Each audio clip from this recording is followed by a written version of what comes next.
आज हम बात करेंगे कन्वर्जेंस ऑफ सीक्वेंस के बारे में।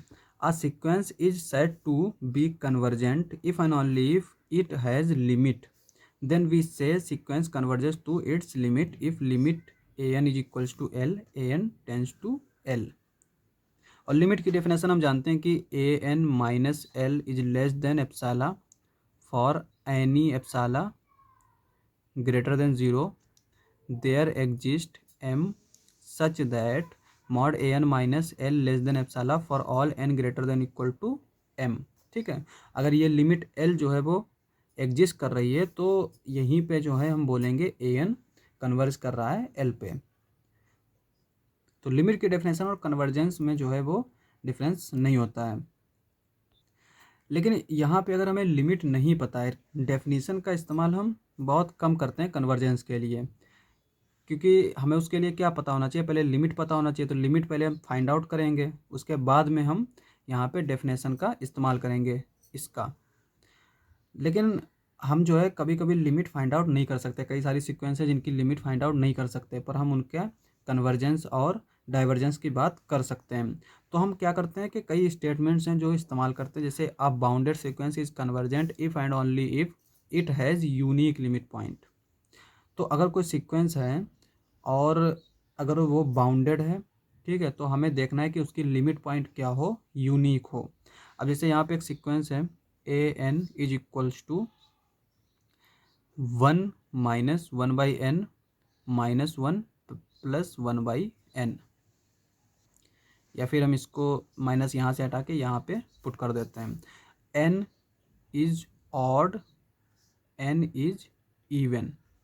तो इसके हम देख सकते हैं कि लिमिट पॉइंट जो है, लिमिट पॉइंट जो है वो दो आएंगे, एक तो -1 n टेंस टू इन्फिनिटी जब करेंगे, और n टेंस टू इन्फिनिटी पे ये 1, तो एक -1 एक 1, तो इसके पास दो लिमिट पॉइंट हो गए। जबकि ये सीक्वेंस हमारी क्या है, बाउंडेड है, यहाँ पे ये -2 से ग्रेटर होगा और ये 2 से लेस होगा।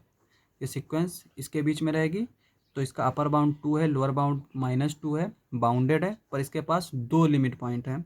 इसका मतलब ये सीक्वेंस कन्वर्जेंट नहीं हो सकती। तो बाउंडेड सीक्वेंस देखेंगे, फिर हम चेक करेंगे कि उसके पास लिमिट पॉइंट जो है वो एक हो, तब हम कह देंगे कि एक ये सीक्वेंस जो है वो हमारी क्या है, कन्वर्जेंट है। तो एक और स्टेटमेंट है, वो क्या कहता है कि a monotonic sequence is convergent if and only if it is bounded. ये इसी का जनरलाइजेशन है, क्योंकि हम जानते हैं कि मोनोटोनिक सीक्वेंस जो है ना, उसके पास मैक्सिमम एक ही लिमिट पॉइंट हो सकता है। मोनोटोनिक सीक्वेंस के पास या तो हो एक भी नहीं होगा, या फिर होगा तो एक होगा। ठीक है, और अब यहाँ पे एक तो इसके पास या तो होगा तो एक ही होगा। दूसरा, हम बोल्जानो-वेस्टर्स थ्योरम जानते हैं कि वो क्या कहती है कि a sequence has a sequence if it a bounded sequence has a limit point. यानी अगर कोई सीक्वेंस जो है वो बाउंडेड है तो उसके पास लिमिट पॉइंट होगा। तो अब यहाँ पे ये मोनोटोनिक है, इससे हमें ये मिला कि at most one limit point. और ये चूंकि अगर ये सीक्वेंस बाउंडेड हो गई, बाउंडेड जब हो जाएगी तो इसके पास क्या होगा, एक लिमिट पॉइंट होगा। बोल्जानो-वेस्टर्स थ्योरम के साथ तो ये यूनिक लिमिट पॉइंट आ जाएगा, यूनिक लिमिट पॉइंट। तो ये इसी का जनरलाइजेशन है, a bounded sequence is convergent if and only if it has unique limit point. तो यहाँ पे अगर सीक्वेंस मोनोटोनिक हम प्रूफ कर सके कि सीक्वेंस मोनोटोनिक है, तो हम उसको बता देंगे कन्वर्जेंट है, अगर वो सीक्वेंस क्या हो जाए, बाउंडेड हो जाए।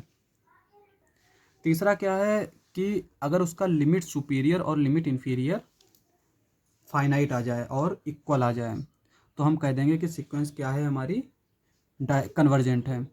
तो लिमिट सुपीरियर और लिमिट इन्फीरियर भी निकालना हम सीख चुके हैं।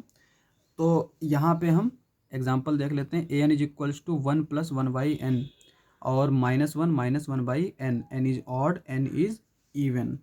तो यहाँ पे हमने जब लिमिट सुपीरियर इसका निकाला था तो क्या आया था, हमें 1 मिला था। इसका लिमिट इन्फीरियर क्या आया था, -1 आया था। तो यहाँ से हम देख सकते हैं कि लिमिट सुपीरियर 1 है और ये -1 है, तो ये इक्वल तो नहीं हो सकते, तो ये सीक्वेंस हमारी कन्वर्जेंट नहीं होगी, ए एन इज नॉट कन्वर्जेंट। दूसरा, ए एन अगर हमारा दे रखा है एन, अब हम जानते हैं कि ये सीक्वेंस किस तरह की है, 1 1 2 3 4 5, इस तरह की सीक्वेंस है। और ये सीक्वेंस हमारी क्या हो रही है, मोनोटोनिकली इंक्रीज कर रही है, पर ये बाउंडेड नहीं है। बाउंडेड बिलो है पर बाउंडेड एबव नहीं है, तो इसका मतलब ये बाउंडेड नहीं है। तो बाउंडेड नहीं है तो इसका मतलब ये हुआ कि मोनोटोनिक तो है पर बाउंडेड नहीं है, तो एन इज नॉट कन्वर्जेंट। यहाँ पे ये सेकेंड वाला स्टेटमेंट हमने यूज़ किया। ठीक है, अब यहाँ पे एक और एग्जांपल ले लेते हैं। A N is equals to 1/n। अब यहाँ पर हम जानते हैं कि इसका लिमिट पॉइंट क्या आ सकता है, एक ही लिमिट पॉइंट आएगा, n टेंस टू इन्फिनिटी पे यानी ज़ीरो। और जब हमने लिमिट पॉइंट की डेफिनेशन देख रहे थे तो हमने वहाँ पे आर्किमिडियन प्रॉपर्टी से प्रूफ किया था कि ये जो है वो हमारा क्या होगा, इसके पास एक ज़ीरो लिमिट पॉइंट होगा। अब ये सीक्वेंस यहाँ पे ये देख सकते हैं कि ये बाउंडेड सीक्वेंस है। ये ज़ीरो से अपर रहेगी, n इज इक्वल्स टू 1 पे ये 1 रह जाएगी। तो यहाँ पर ये 1, फिर 1/2, 1/3, इस तरह से ये डिक्रीज करेगी सीक्वेंस। अब यहाँ पे ये सीक्वेंस बाउंडेड भी है और इसका लिमिट पॉइंट जो है वो ज़ीरो है, यूनिक लिमिट पॉइंट है। तब ये सीक्वेंस हमारी क्या हो जाएगी, कन्वर्जेंट। अगर स्टेटमेंट फर्स्ट देखें, इसका इस्तेमाल करेंगे। और अगर हमें लिमिट नहीं पता है इसकी कि लिमिट क्या होती है, मान लेते हैं हमको ये नहीं पता है, लेकिन हम इसको ये देख सकते हैं कि हम जब इसको n is equals to 1 put कर रहे हैं, 1/2, 1/3, इस तरह से ये डिक्रीज होती जा रही है, यानी ये मोनोटोनिकली डिक्रीजिंग है। और मोनोटोनिकली डिक्रीजिंग सीक्वेंस है, मोनोटोनिक होना चाहिए और क्या होना चाहिए, बाउंडेड होना चाहिए। तो हम देख सकते हैं कि ये इसका लोअर बाउंड तो जो है वो 1 है, सॉरी अपर बाउंड जो है वो 1 है और इसका लोअर बाउंड क्या है, 0 है। तो यहाँ पे हम देख सकते हैं कि ये सीक्वेंस हमारी क्या है, बाउंडेड है, मोनोटोनिक है और बाउंडेड है। अब हमें लिमिट की ज़रूरत नहीं, मोनोटोनिक और बाउंडेड सीक्वेंस क्या होगी, कन्वर्जेंट होगी। तो हम यहाँ पर ये इस तरह से भी कह सकते हैं कि ये हमारी सीक्वेंस क्या होगी, कन्वर्जेंट होगी। तो आज के लिए बस इतना ही। अगर आपको हमारा वीडियो अच्छा लगे तो हमारे चैनल को सब्सक्राइब करें। मिलते हैं अगली वीडियो में।